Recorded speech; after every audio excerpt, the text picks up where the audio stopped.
Magandang gabi sa bawat isa. Muli, night devotion tayo.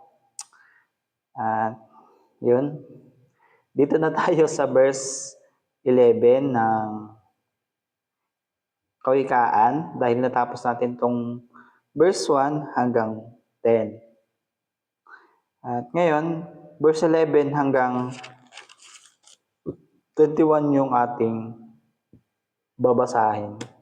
At yun, umpisa na natin.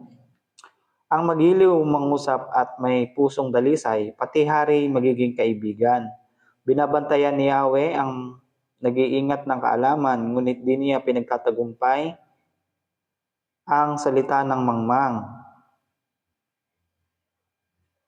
Ang tamad ay ayaw lumabas ng bahay, ang dinadahilay may leon sa daan. Ang salita ng mapangkapit ay isang patibong at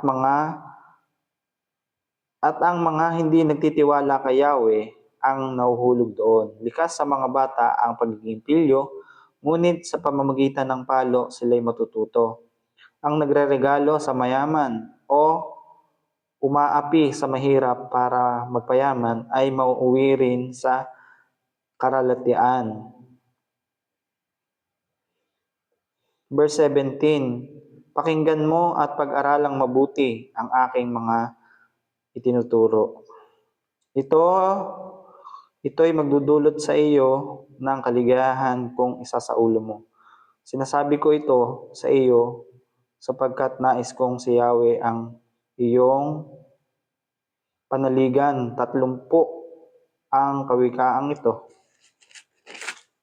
Bawat isa ay may magandang panuntunan at magdudulot ng kaalaman. Ituturo nito sa iyo kung ano ang katotohanan. Sa gayon, may maisasagot ka kung may magtanong sa iyo. At yun, ang aking natutunan dito sa verse 11 hanggang 21 ng Kawikaan chapter 22 ay itong verse 17. Sabi dito, pag-aralan mo, mali. Ulit. Sabi dito sa verse 17, pakinggan mo at pag-aralang mabuti ang aking mga tinuturo. So, yun. Sinasabi dito sa verse 17 na pakinggan natin ang ating pastor na sa atin ay nangungusap or nangangaral. Halimbawa, pag tayo nasa youth camp, youth fellowship, at sana lagi tayong dumalo doon sa mga ganong activities dahil yun yung way para tayo ay turuan ng ating pastor kung paano mamuhay ng naayon sa magandang plano ng Panginoon. Sabi dito, pakinggan mo at pag-aralang mabuti ang mga itinuturo sa iyo. Yun. Kung pag-aaralan natin at ating pakikinggan yung itinuturo ng ating pastor sa atin, sa ating mga kabataan, sa bawat kabataan ng bawat churches, ay may magandang impact yun sa ating buhay at sa ating magiging kinabukasan sa darating na future. At yun, sapagkat yung mga itinuturo nila ay hindi lang naman yun yung basta lang mayroon silang maituro at kung saan lang nila napulot. Kundi yung mga bagay na itinuturo nila ay na-experience talaga nila at nangyari talaga sa kanila. At sabi pa dito sa verse 18, ito'y magdudulot sa iyo ng kaligayahan kung isasaulo mo yung mga bagay na yon. Sabi dito sa verse 18, kung ito'y isasaulo mo, yung mga itinuturo ng ating pastor sa atin, kung isusulat natin at ating isasaulo yung kanilang mga itinuturo, ay pwede nating i-apply yun sa buhay natin upang yung mga bagay na itinuturo ng ating pastor ay mai-apply natin sa ating buhay. At yun, Verse 19, sinasabi ko ito sa iyo sapagkat nais kong si Yahweh ang iyong panaligan. So, yun. Yun nga. Sinasabi sa atin ng ating pastor na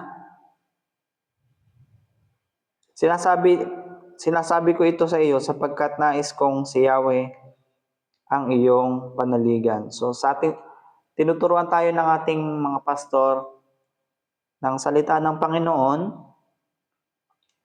Una, para tayo ay magkaroon ng magandang kinabukasan na naaayon sa magandang plano ng Panginoon.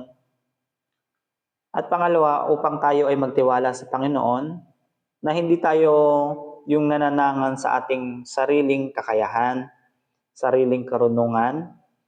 At yun, tinuturuan tayo na magtiwala sa Panginoon at manampalataya sa magagawa ng ating Panginoon.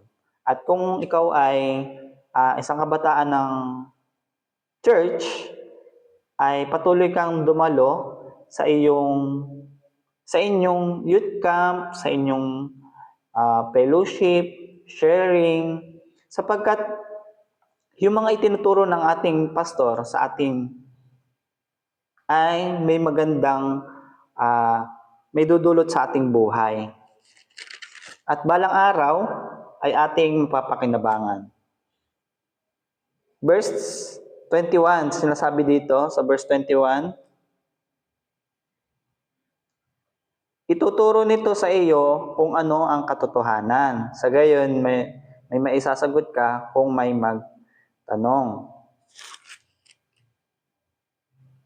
Verse 20, medyo nalaktawan ko lang ng konti. Pasensya na kayo. At medyo napahaba tayo ng konti. Pero okay lang naman. Sabi dito sa verse 20, 30 ang kawikaang ito. Bawat isa ay may magandang panuntunan at magdudulot ng kaalaman. So yun, habang pinag-aaralan natin ang pagbabasa ng Bible, ng Book of Proverbs, ay may magandang panuntunan ang bawat pahina. At ang bawat pahina ay may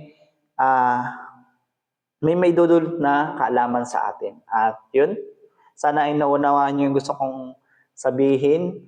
At nawa ay patuloy niyo akong samahan sa aking pagbabasa tuwing gabi at pag-devotion tuwing gabi. At hanggang dito na lamang. God bless. See you tonight. Devotion. God bless. Bye-bye.